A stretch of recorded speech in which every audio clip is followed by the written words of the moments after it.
Selamat datang di channel Bela Kebenaran. Kami hadir untuk memberikan informasi opini dan atau fakta terhadap situasi yang sedang terjadi. Mari dukung channel ini dengan cara menekan tombol subscribe dan bunyikan loncengnya. Terima kasih.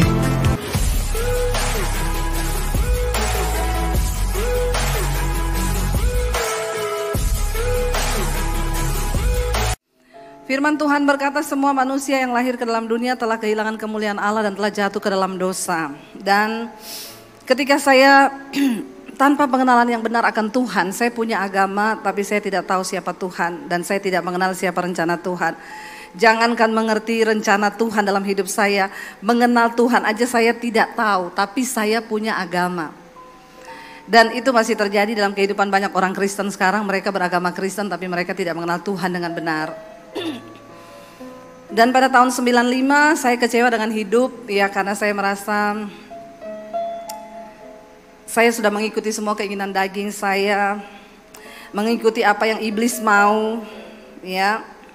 Saya juga merasa tertolak di dalam keluarga.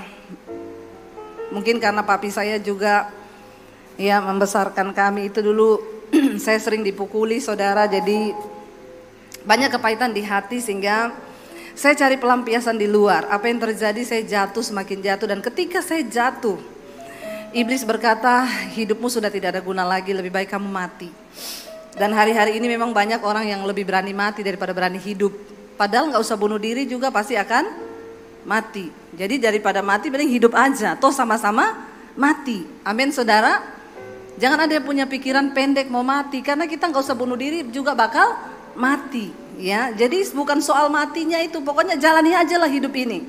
Kalau ada utang gak usah dipikir, tapi dibayar. Ya, kalau bisa dicicil. Nah, saya menjalani hidup itu, saya ikuti apa yang dunia tawarkan. Teman saya bilang, dulu saya ini pelatih senam aerobik, saudara. Tapi enggak usah matanya melotot begitu kepada saya. Itu dulu, ya dulu, namanya juga cerita dulu. Sekarang sudah mengembang ke kanan dan ke kiri. Karena udah banyak makan ragi. Kita kalau makan roti itu kan isinya ragi semua, ya. Jadi itu tiap hari. Nah, saya itu di dalam keputusasaan saya cerita ke teman-teman saya dulu, ya, teman-teman di sana, mereka bilang, ngapain kamu bete, ngapain mau bunuh diri, nikmati aja dunia.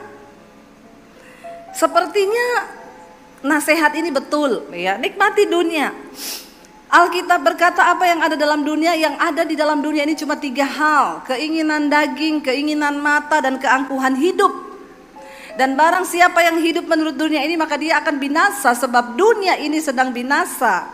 Ya, dan semua orang yang hidup mengikuti dunia pasti akan binasa. Dan apa yang ada dunia bukan berasal dari Bapa tetapi dari si jahat.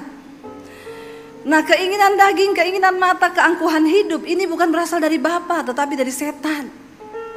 Makanya saudara jangan terlalu mencintai dunia dan semua apa yang ada di dalamnya. Mari kita mengejar perkenanan Tuhan, amin. Keinginan daging itu apa?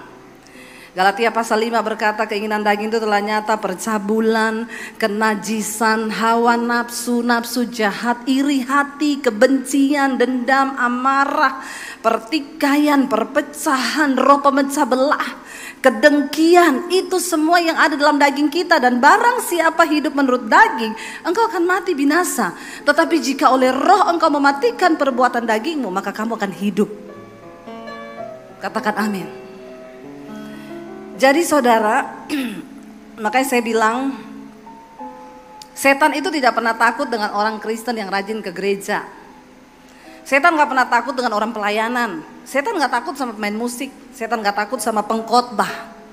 Setan takut kepada orang yang mau melakukan firman. Engkau ke gereja gak ada perubahan, setan bilang gak apa-apa, biarin aja dia ke gereja. Mau pelayanan sekalian juga silakan. Yang penting dia tetap hidup dalam kenajisan. Yang penting dia tetap bersinah. Yang penting dia tetap kepahitan. Yang penting dia iri hati, gak masalah. Makanya saya berkata, Alkitab berkata dalam Yakobus, engkau percaya hanya ada satu Allah saja itu baik. Tapi setan juga percaya akan hal itu. Jadi kalau level iman kita cuma sampai dipercaya, setan juga percaya. Berarti iman kita satu level sama Dengar baik-baik ya, biar saudara bisa jawab. Setan percaya hanya ada satu Allah saja. Kita juga percaya hanya ada satu Allah saja. Jadi kalau kita cuma level imannya sampai dipercaya, berarti iman kita sama dengan imannya? Biasa aja ngomong setannya. Gak usah melirik sama saya, setan. Apa bedanya kita sama setan kalau kita cuma percaya tok? Alkitab berkata engkau percaya itu baik, tapi setan juga percaya kepada nama Allah itu dan setan gemetar kepada nama Allah itu. Bedanya kita sama setan apa? Kita percaya, kita melakukan firman. Setan percaya, tapi setan tidak akan pernah mungkin melakukan firman Tuhan. Amin saudara. Makanya saudara, hari-hari ini jangan tertipu ya. Bukan orang yang rajin ke gereja saja, bukan orang yang rajin pelayanan saja. Tapi lebih dari itu Tuhan mau kita mengalami perubahan hidup. Perubahan karakter. Ketika saya berjumpa Yesus, akhirnya saya mau bunuh diri. Tapi Tuhan datang kepada saya pada saat itu. Dia menunjukkan kasih karunia-Nya sehingga hidup saya bisa diubahkan. Saya mengikuti daging, keinginan daging itu percabulan hawa nafsu. Makanya ada orang yang tanya sama saya gini, Bu, Ibu kalau pelayanan di daerah-daerah ya terpencil itu masih ada yang kerasukan nggak? Oh banyak, masih puji-pujian di belakang kerasukan. Tahu-tahu di tengah kerasukan, lalu kita harus layani pelepasan. Dia tanya kalau di kota besar Bu, pernah nggak di gereja-gereja besar Ibu pelayanan ada yang kerasukan? Saya bilang dulu pernah ada saudara di gereja besar Jakarta, lagi pujian ada bapak tiba-tiba jatuh menggelepar-gelepar. Saya langsung berdiri mau saya tengking, saya doakan, istrinya bilang nggak usah Bu, kenapa? Epilepsi. Oh saya pikir kerasukan. Ternyata epilepsi. Nah kenapa setan sudah tidak mengganggu jemaat di kota besar? Kenapa? Setan bilang yang di kota besar tidak usah diganggu. Cukup kita kontrol saja. Lancar ibadahnya, lancar coy. Yang datang banyak, penuh. Tidak apa-apa. Yang penting kedagingan jalan terus. Setan bilang yang di kota besar tidak perlu kesetanan, cukup kedagingan. Makanya setan zaman now sama setan zaman dulu itu beda saudara. Nanti kalau pada Tony itu kan dia sesinya tentang setan-setan begitu kan.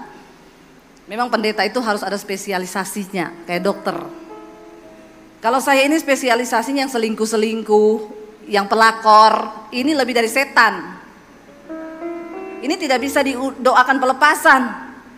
Soalnya doyan. Jangan ketawa saudara, tapi bertobat. Amin. Kuntilanak kenapa sudah tidak muncul sekarang? Coba tanya Pak Tony Daud, masih sering ketemu kuntilanak? Gak jarang, mungkin ada satu-satu di desa. Kalau di kota dia bilang, saya sama orang Kristen lebih kudus saya. Baju saya panjang sampai di bawah, bolongannya satu tok di belakang. Orang Kristen udah bajunya pendek, bolong di mana-mana. Jadi kata kuntilanak, yang setan Eka apa ye? Jangan jadi Kristen jadi-jadian. Yuk kita bertobat yuk. Ayo kita mengalami perubahan hidup. Ayo kita mulai mengalami perubahan karakter di dalam Kristus. Kedagingan itu bicara tentang hawa nafsu, percabulan, kenajisan. Itu enak bagi daging. Kenapa orang suruh hidup kudus susah? Karena untuk hidup kudus kita perlu berjuang. Untuk berbuat dosa gak usah berjuang. Jatuh-jatuh aja, nikmati aja. Udah gitu banyak orang Kristen pura-pura bodoh. Bu, saya selingkuh, apa yang harus saya lakukan? Bertobat. Bertobat ya Bu. Iya. Bagaimana caranya Bu? Blok nomor HP-nya. Blok ya Bu. Iya. Besoknya, Bu, jadi blok nih Bu. Enggak blok, goblok. Ya orang kalau gak ngerti firman kan goblok saudara. Mau dipermainkan setan. Saudara dengar baik-baik, hidupmu itu akan berbahagia bukan waktu engkau punya uang banyak, tapi ketika engkau hidup dalam kekudusan. Kita hidup dalam kekudusan bahagia. Kenapa gak ada setan yang bisa tuduh kita? Walaupun kita makan seadanya tapi hati damai karena kita tidak ada dalam ikatan dosa. Yesus datang untuk membebaskan hidup kita dari semua ikatan dosa. Dan orang yang paling berbahagia di dunia ini bukan orang kaya. Maaf, saya sudah ketemu banyak orang kaya, hidupnya tidak bahagia. Lebih bahagia saya. Kenapa? Karena untuk bisa menikmati kekayaan dan uangmu pun engkau butuh anugerah Tuhan. Amin. Coba yang kaya bilang amin. Yang tidak kaya tidak usah karena belum rasa. Ya, tapi benar nggak? Bukan soal kekayaan kan? Kita makan apa adanya, asal hidup dalam kebenaran, ada damai, sejahtera, sukacita. Bukankah itu lebih dari segala-galanya di hidup kita? Yang kedua yang ada dalam dunia ini apa? Keinginan mata, kata firman Tuhan. Yesus berkata, mata adalah pelita tubuh. Jika matamu gelap, maka gelap seluruh tubuhmu. Jika matamu terang, maka terang seluruh tubuhmu. Hati-hati, bagaimana cara engkau memandang dunia ini, akan kesanalah hidupmu itu di bawah. Mari kita memandang dunia ini sesuai dengan apa yang Alkitab katakan. Dunia ini hanya sementara. Kita gak akan bawa pergi dunia ini. Yang namanya kematian sekarang itu berada sangat dekat dengan hidup kita. Benar gak saudara? Dengan adanya virus corona ini, coba sedikit-dikit kita dengar orang meninggal, orang meninggal, orang meninggal. Bukankah semua kita hanya tinggal tunggu giliran? Kalau bicara tentang kematian, jangan tunggu sampai tua. Kalau saya bilang soal kematian, tolong yang masih muda jangan melirik sampai rambut putih. Terus engkau lirik opa-opa, oma-oma dalam hatimu, kayaknya dia duluan nih. Syarat untuk mati tidak harus tua. Saya punya tetangga dulu, kakek-kakek umur 100 tahun tidak mati-mati. Dia suruh saya doakan. Dia bilang, doakan opa. Doa apa opa? Saya pikir dia mau minta umur panjang lagi saudara, sudah 100 tahun. Doakan opa ya, doakan apa opa? Kayaknya Tuhan lupa sama opa ini. Enggak, Tuhan tidak lupa opa. Kenapa? Kenapa tidak dipanggil-panggil? 100 tahun loh. Saya berdoa buat dia. Berapa hari kemudian tetangganya mati 17 tahun. Dia bilang, itu harusnya jatah saya, kenapa dia yang ambil? Saya bilang, itu jatahnya dia opa. Ya, malaikat tidak mungkin salah alamat. Ada orang yang sampai sudah bosan hidup loh. Makanya kalau minta umur jangan terlalu panjang saudara. Saya sudah ketemu orang yang umur 100 tahun berapa, doanya cuma satu, Bu Pendeta apa doakan biar mati. Tapi kan saya tidak mungkin berdoa buat dia dalam nama Yesus, matilah kau. Ya kan tidak mungkin saudara. Saya ketemu satu orang Ibu Debbie bisa khotbah di rumah saya. Acara apa? Oma saya ulang tahun. Ibu punya oma, umur berapa? 105. Masih hidup? Masih Bu, masih sehat. Saya datang ketemu omanya. Oma, aduh puji Tuhan ya oma umur 105 masih sehat. Rahasia umur panjangnya apa oma? Minum Coca-Cola sama es batu. Tapi bener saudara, di depannya dia ada botol Coca-Cola 2 liter loh, sama es batu. Saya panggil ibunya itu cucunya, Bu sini nih, kayaknya omanya udah pikun. Kenapa? Saya tanya rahasia umur panjangnya, dia bilang minum Coca-Cola sama es batu. Ih beneran Bu, itu dari muda. Kalau makan minumnya Coca-Cola sama es batu. Yang mau 105 silakan dicoba. Ya, ini hanya bagi orang-orang yang sudah ahli saja. Jadi saya tanya, Oma mau didoakan apa? Doakan biar cepat pulang ke rumah Bapak. Kenapa? Hidupku sudah tidak berarti lagi, pengen mati. Ya udah Oma pokoknya berserah sama Tuhan ya, kita berdoa. Saya tidak doakan dia mati saudara. Saya cuma doakan Tuhan berkati oma, beri kesehatan. Tahun depan masih ulang tahun lagi loh, 106. Saya pikir itu udah yang terakhir saya doakan tuh. 106 ulang tahun, 107 ulang tahun. Dia meninggal di usia 107. Ketemu satu bapak-bapak umur 104. Pak umur 104 iya. Rahasia umur panjangnya apa Pak? Dari umur 40 enggak makan daging, enggak makan roti, enggak makan gula, enggak minum yang manis-manis. Mencapai 104. Terus sekarang minta didoakan apa? Pengen mati. Kalau tahu gak dari gitu, dari dulu minum aja, makan aja apa yang mau dimakan, bener gak? 104 minta didoakan mati. Sayang kan udah enggak makan apa-apa dari muda. Udah gitu enggak mati, nyesel. Makanya saya bilang hati-hati kalau minta berdoa umur panjang itu. Karena ternyata kematian bagi sebagian orang itu anugerah. Lo jangan sembarang lo saudara, orang mati itu anugerah lo. Nggak percaya lo, amin. Saudara percaya nggak kalau kematian itu anugerah? Atau baru saya pendeta yang ngomong begitu? Yang ngomong percaya kematian itu anugerah, angkat tangan. Yang tidak percaya, angkat tangan. Yang bingung angkat kaki. Kayaknya bingung semua ini jemaatnya ya. Alkitab berkata mati itu untung di dalam Kristus.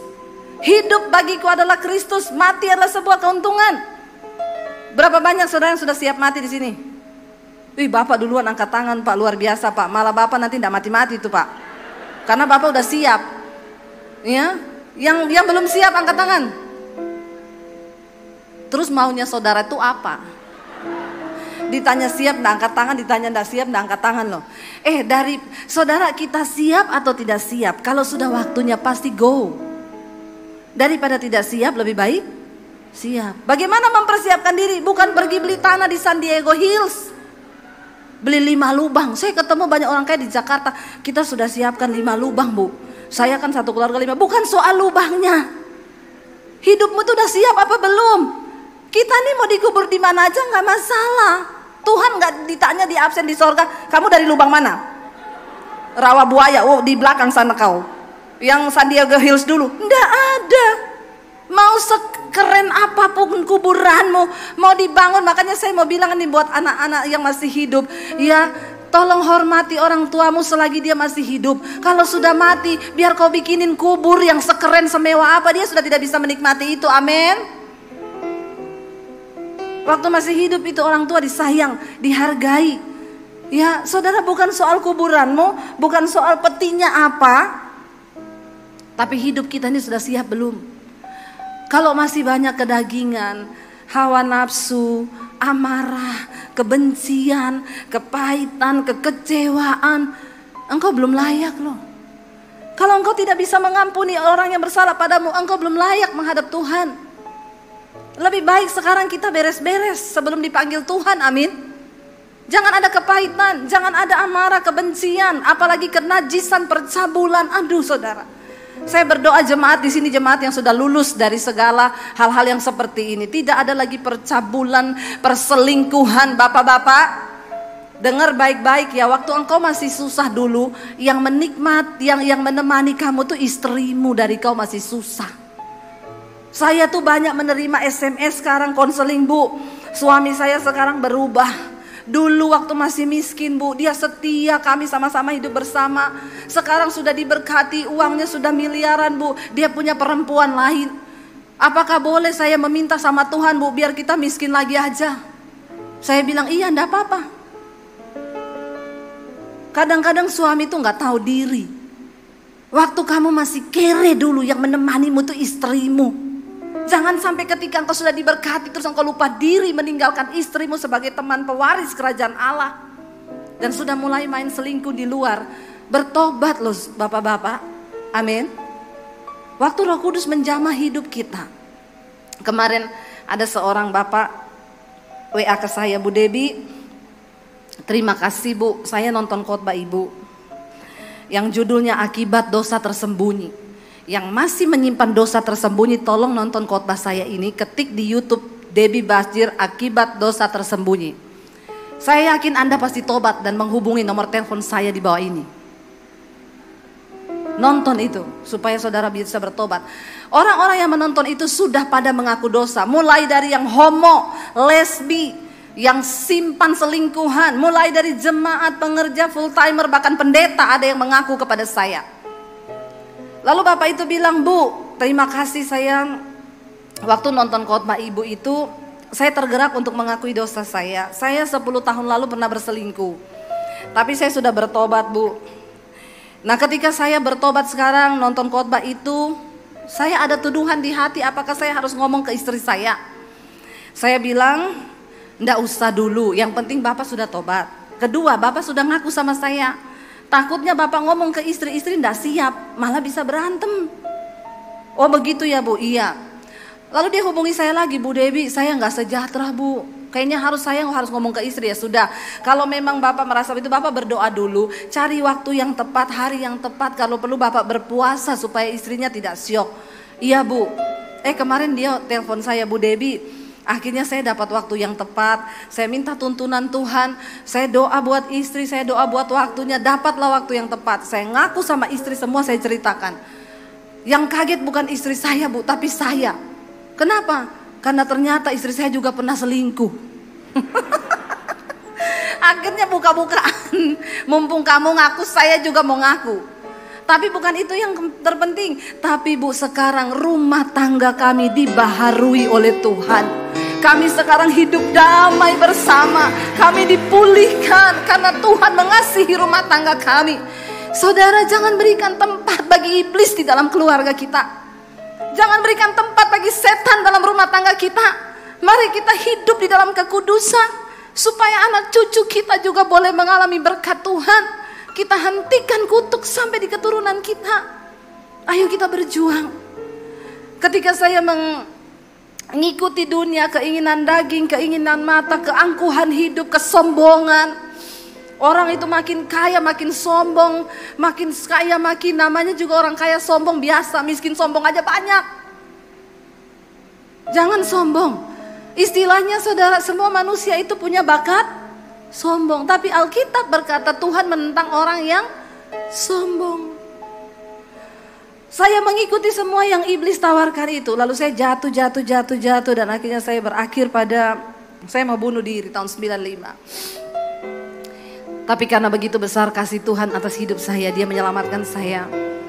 Tuhan datangi saya secara pribadi dan malam itu saya bertobat menerima Yesus, hidup saya diubahkan. Singkat cerita, saya sembunyikan iman saya 1 tahun. Tapi saya benar-benar mengalami perubahan hidup 180 derajat. Kalau berubah jangan 360 balik lagi. Cukup 180 saja. Saya berubah saudara, dari segala hal Tuhan ubahkan saya. Sampai akhirnya saya harus mengaku di depan orang tua saya. Ketakutan terbesar di hidup saya adalah mengaku Yesus depan keluarga saya. Kenapa? Papi saya itu dari kecil saya sudah diwanti-wanti, jangan berteman dekat sama orang Kristen.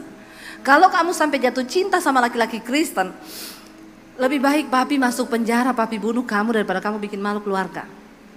Jadi saya tuh dari masih kecil, ya remaja, saya tuh nggak berani jatuh cinta sama laki-laki Kristen. Padahal yang ganteng-ganteng tuh cowok Kristen. Ada amin? Yang sudah bertobat tentunya, yang tidak bertobat sama saja.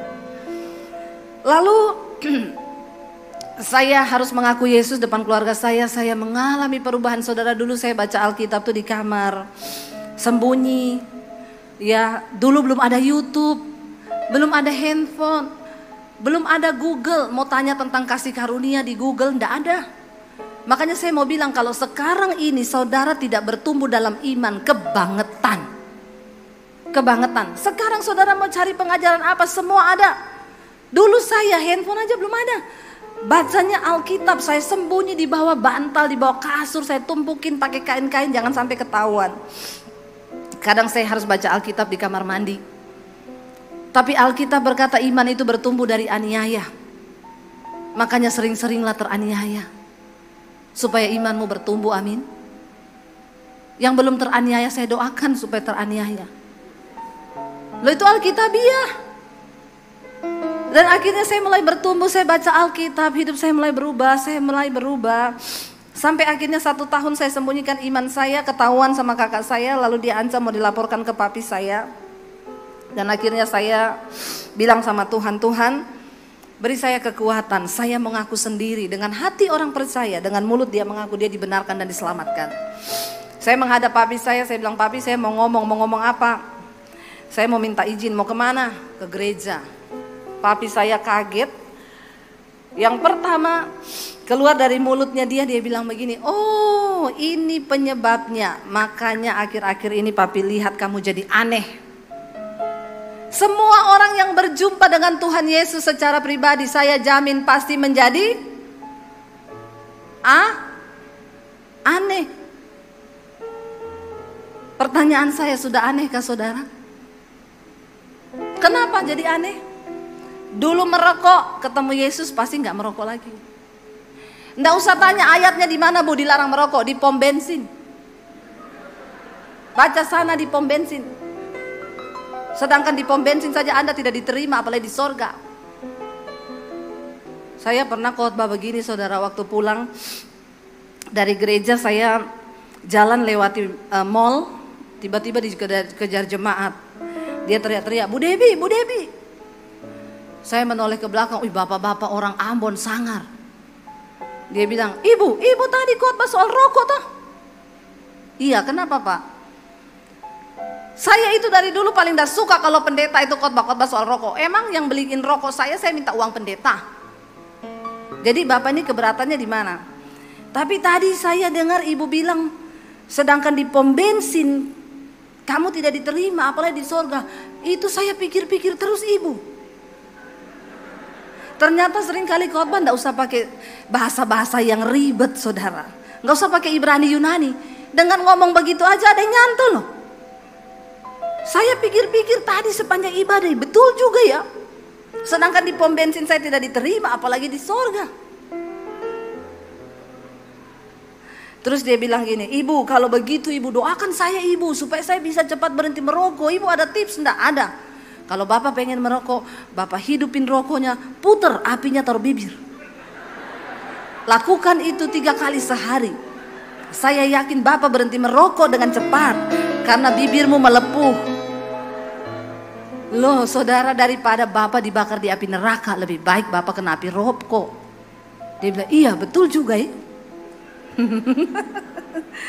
Saudara, berbicara tentang kekristenan, berbicara tentang bagaimana pergumulan kita melawan hawa nafsu, keinginan daging yang membinasakan kita dan menghalangi kita untuk bisa masuk di dalam perkenanan Tuhan. Kita bersyukur sampai hari ini kita masih hidup di masa pandemi ini. Betapa banyak orang yang sudah dipanggil Tuhan. Bukankah kita menyadari ketika kita masih hidup berarti masih ada rencana Tuhan atas hidupmu untuk kepentingan kerajaan Allah di bumi ini. Amin. Dan kita harus mengejar itu. Tuhan, apa yang harus aku lakukan? Tuhan kasih tahu kepada kami untuk melakukan rencana dan kehendak-Mu Tuhan di hidup ini supaya kami tidak salah. Sehingga ketika Tuhan panggil pulang kita bisa menghadap kepada Dia dan berkata, aku sudah menyelesaikan setiap tugas yang Tuhan berikan bagiku. Saudara, akhirnya saya mengaku di depan keluarga saya, papi saya bilang, oh ini ternyata penyebabnya makanya kamu jadi aneh. Kamu tunjuk tetangga mana yang pengaruhin kamu jadi Kristen. Saya bilang, saya bukan Debbie yang dulu papi, Tuhan Yesus yang rubah saya. Saya mulai mengalami tekanan saudara, saya tidak boleh ke gereja, gak boleh keluar rumah. Setiap hari hanya air mata. Ya, tiap kali ketemu papi di rumah dia bilang, setan kamu tuh iblis.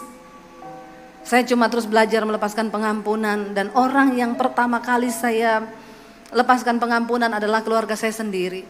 Yesus berkata, ada saatnya nanti karena namaku engkau akan dibenci, engkau akan dianiaya karena kebenaran yang ada padamu. Tapi aku sudah mengatakan ini kepadamu supaya kalau itu terjadi kamu jangan menolak aku. Lalu akhirnya saya mengalami 1 tahun dan saya belajar melepaskan pengampunan pertama kali, yaitu keluarga saya sendiri. Kenapa? Karena pengampunan yang terberat itu adalah mengampuni orang yang terdekat. Orang yang terdekat dengan kita lah yang bisa menyebabkan kita kepahitan.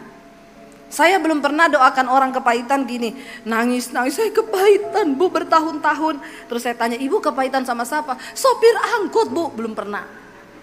Atau sopir truk bu, nggak ada.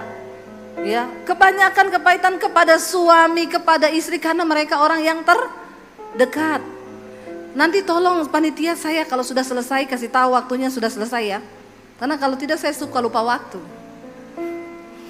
Lalu saudara, akhirnya saya terus melepaskan pengampunan sampai akhirnya tahun 96, papi saya suruh saya memilih antara keluarga atau Yesus. Papi saya bilang, kamu pilih keluarga atau Yesus? Kalau kamu pilih Yesus, angkat kaki dari rumah, jangan anggap kamu punya keluarga. Dan kalau kamu pergi, jangan bawa satupun ijazahmu. Saya mau lihat Yesus kasih makan kamu pakai apa. Berat, sangat berat. Saya mengasihi keluarga saya. Saya pamit, saya pergi dari rumah. Papi saya nangis berlutut di kaki saya. Dia bilang, Debbie pikir baik-baik. Papi merendahkan diri, merendahkan martabatnya papi cium kakimu, tapi tolong kembali kepada agamamu. Terngiang di telinga saya, barang siapa menyangkal aku depan manusia, aku akan menyangkal di depan Bapa. Saya tinggalkan keluarga saya baru lulus SMA pada waktu itu. Saya sudah mengalami betapa perjuangan mengikut Tuhan itu tidak mudah. Seringkali ada tawaran untuk saya kembali lagi. Waktu itu saya tinggal di tempat kos-kosan. Dari kota Poso saya ke kota Palu 7 jam perjalanan. Di Palu saya tinggal di kos-kosan di tempat sepupu saya. Untuk bisa numpang di situ, kalau mereka sudah berangkat kuliah, saya cuci baju, saya nyapu, nyetrika, saya masak. Seringkali iblis ngomong, goblok ikut Yesus jadi pembantu. Balik ke keluargamu, tinggalkan Yesusmu. Tapi saya cuma bisa berkata, iblis, aku telah dibeli dan hargaku lunas dibayar. Dan hidupku bukan milikku lagi. Aku telah kehilangan hak atas hidupku, semua hanya bagi Tuhan. Saya diproses Tuhan 1 tahun untuk mematikan kedagingan, keakuan saya. Dulu saya sombong, dulu saya angku, dan itu harus diproses untuk menjadi hamba Tuhan, itu tidak mudah. Makanya kalaupun ada yang hamba Tuhan jadi-jadian, pasti akan diproses Tuhan. Karena kita mengkhotbahkan sesuatu, kita harus mengalami dulu. Baru bisa kita ngomong Tuhan itu baik. Ada begitu banyak tawaran untuk saya meninggalkan Yesus. Tawaran dunia. Tapi saya tetap bilang enggak, Tuhan, aku utang nyawa kepada Tuhan. Tahun 96, 97 saya sekolah Alkitab di Makassar. Dan akhirnya saya dikirim ke kota Solo untuk pelayanan. Dan di kota Solo saya ketemu suami saya. Jadi suami saya ini wong Solo dan saya Sulawesi. Jadi tidak ada persamaan apa-apa di antara kami. Waktu menikah dulu, masalah yang paling ruwet di dalam hidup pernikahan kami itu masalah bahasa. Suami saya itu orang Solo, kalau ngomong nada di belakangnya itu rendah, saya tuh tinggi. Jadi setiap kali saya ngomong, saya panggil suami saya itu Jo, artinya bojo. Saya kalau panggil dia, Jo, itu nanti gini, dia ngomong, Mbok ojo nesu. Saya ngomong, aku tuh ndak nesu. Lah itu nadamu nesu, ora. Rempong saudara. Tiap hari yang jadi masalah itu bahasa. Tiap kali ngomong apa, Jo itu anu. Mbok alon-alon toh say, aku kaget loh. Orang Solo itu kaget ngomong loh, permisi. Aku kaget loh. Saya bilang kaget aja, nggak usah permisi. Ngomong apa pokoknya salah saudara. Sampai satu kali suami saya itu bilang gini, say, mbok iki belajar ngomong Jawa. Pokoknya ngomong Jawa itu belakangnya turun. Saya bilang ndak isa. Ojo ngomong ora iso. Ngomong iso. Ora iso. Tiap hari saya disuruh belajar bahasa Jawa. Saya bilang aku ini dibesarkan di Sulawesi itu sudah puluhan tahun. Nikah sama kamu berapa hari kamu suruh saya ngomong Jawa. Bagaimana ini ceritanya? Ngomong iso. Ora iso. Sampai saya bilang gini, say, siapa suruh kamu nikah sama Debbie Basjir? Nek ngerti ono bokoe nikah sama Sri Rejeki. Jadi saudara, kita tuh nggak pernah cocok. Satu kali saya dalam hati saya bilang gini, oke, saya mau jadi orang Jawa. Saya bangunin dia pagi-pagi, Mas, pripun Mas, panjenengan Arab dahasa iki piye? Dia kaget saudara. Satu hari saya pakai bahasa Jawa, yang ada bukan kita jadi cocok. Suami saya mau gila, saya mau sinting. Sampai malam saya bilang, pripun Mas? Dia bilang, biasa wae tonon, mboten napa-napa. Kan suruh bawahnya turun kan? Mboten napa-napa. Monggo Mas. Jadi ternyata menjadi cocok itu bukan soal satu bahasa. Sampai detik ini tuh saya sama suami saya tidak cocok. Cuma satu yang mencocokkan kami, yaitu firman Tuhan. Waktu istri tunduk kepada firman, suami tunduk kepada firman, maka rumah tangga itu jadi cocok. Kalau kita bawa semua latar belakang budaya, apalagi kami, dari segi masakan sudah beda. Orang Solo semua manis, ndak ada pedes-pedesnya. Orang Sulawesi asin, pedes, ndak ada manis-manisnya. Lalu kita menikah, coba jadi apa? Jadi kami itu sebagai sepasang sepatu, selalu bersama tapi tidak bisa bersatu. Tapi ya karena firman Tuhan kita jadi cocok. Saudara, akhirnya saya waktu mau menikah telepon orang tua saya, papi saya mau minta restu, saya mau menikah. Dia tanya, ini siapa? Ini Debbie, pap, anaknya papi. Oh maaf ya, dulu saya punya anak namanya Debbie tapi udah mati. Jadi kamu mau nikah atau kamu mau dikubur, enggak usah dikabarin ke sini lagi. Sampai saat kita tidak mungkin bertemu. Saya cuma meneteskan air mata. Saya bilang, Tuhan, aku pegang janji firman-Mu, 1 orang bertobat, seisi rumah diselamatkan. Dan itu terjadi, saudara. Saya melayani papi saya sebelum dia tutup usia. Dia menerima Tuhan Yesus sebagai Tuhan dan Juru Selamat secara pribadi. Dan apa yang tidak pernah kita bayangkan, tidak pernah timbul dalam hati, itu yang Tuhan sediakan. Ketika kita mau sungguh-sungguh melayani Tuhan, ketika mau sungguh-sungguh hidup takut akan Tuhan. Ini waktunya sudah selesai ya? 4 menit lagi? Oh jam 3 menit? Itu mah sama aja udah habis. Saya pikir 30 lagi, 3 menit saudara. Iya saudara, jadi satu hal yang mau saya bagikan hari ini, saya percaya saudara sudah dapat banyak dari semua yang saya omongin itu firman Tuhan semua. Yuk kita di hari-hari terakhir ini berlomba untuk mencapai perkenanan Tuhan. Nanti saudara yang masih rindu mendengarkan khotbah-khotbah saya di channel saya Debbie Basjir TV, tolong like, komen, dan share. Jangan lupa subscribe. Oh iya, saya ada bawa CD album Mesbah Doa. Itu lagu-lagu yang saya ciptakan sendiri dan saya nyanyi sendiri sama anak-anak saya. Dan yang main musiknya suami saya sendiri loh. Apa enggak hebat itu? Semua sendiri. Tapi Tuhan itu cuma terbatas di belakang. Saudara nanti bisa dapatkan gratis, hanya ganti ongkos cetak 50.000. Saudara, saya mengucap syukur apa yang Tuhan buat. Ya sampai hari ini saya mau bilang tidak pernah menyesal saya ikut Yesus. Tuhan adalah Tuhan yang luar biasa. Ya, Dia berjanji, bahkan saudara tidak perlu takut, jaminan kekekalan. Bahkan saya mati sekarang pun tidak ada keraguan. Saya pernah tidur nyenyak banget. Lalu ada suara yang bilang begini, kalau kamu lanjutkan tidur ini kamu mati loh. Tapi saya rasanya gak pengen bangun, karena tidur itu enak banget. Saudara tahu apa yang membuat saya harus bangun? Saya ingat anak saya masih kecil. Kalau suami saya kawin lagi, cilaka saya bangun langsung saudara. Jadi ternyata cinta bisa membuat kita bangun lagi. Tapi kematian di dalam Kristus itu luar biasa. Jadi jangan ada yang kau takuti. Hari-hari ini jangan mau diintimidasi sama roh ketakutan. Corona tiap hari yang cuma dipikir corona. Belum selesai satu sudah datang varian baru, manis asam asin. Yang mati sekian. Tidak usah diterusin berita yang kayak begitu. Mending saudara terusin firman Tuhan, amin. Kita patahkan roh ketakutan hari-hari ini. Saya percaya Tuhan akan pakai hidup kita untuk menyelamatkan jiwa-jiwa dan tuayan yang sudah menguning di sekelilingmu.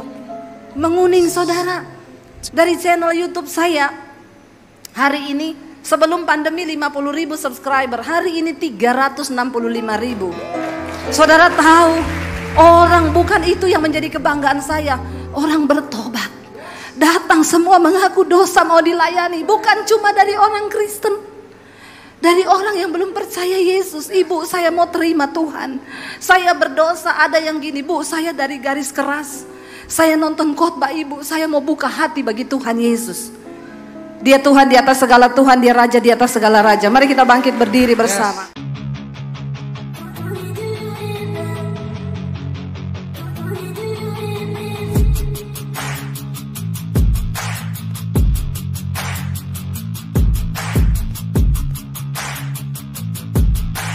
Terima kasih sahabat sudah menyaksikan tayangan kami hari ini.